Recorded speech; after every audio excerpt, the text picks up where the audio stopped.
त्याच्यातून प्राथमिक जी माहिती येते त्याचे माझेच प्रश्न आहेत ना. माझे 3 प्रश्न आहेत. चुकीची असेल तर तुम्ही दाखवू नका. माझा पहिला प्रश्न आहे की ही जमीन सरकारी होती, मग ती विकता येते का नाही, विकता येत असेल तर प्रोसिजर फॉलो केलं का. दुसरा महत्वाचा मुद्दा की तहसीलदार म्हणतात मी सहीच नाही केली. जर सहीच नाही केली तर व्यवहार झालाच कसा.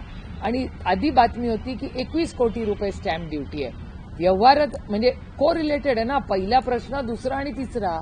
जर विकताच येत नाही, तलाट्यांनी सहीच नाही केली तर स्टॅम्प ड्युटीचा प्रश्न येतो कुठे. आणि त्याच्यातून बोलणं झालंय काय हो अर्थातच मी पार्थची सकाळीच बोलले. जेव्हा मला ही माहिती आली तेव्हा मी पहिला फोन आधी पार्थला केला की बाबा रे काय ही बातमी मला समजून तरी सांग. त्याचं म्हणणं आहे आत्या मी काही चूक केलेली नाहीये आणि माझ्या वकिलांशी माझं बोलणं झालंय. तर जर वकिलांनी बोलणं झालंय तर ते वकील कदाचित सगळे कागदपत्र घेऊन तुम्हाला क्लॅरिफिकेशन देतील. राज्य सरकारच्या वतीने आता चौकशी समिती स्थापन करण्यात येत आहे. त्या चौकशी समितीच्या नावाखाली काय वाटतं की हे सगळं प्रकरण दाबण्याचा प्रयत्न आहे का? दाबलं कसं जाईल. जर माननीय मुख्यमंत्री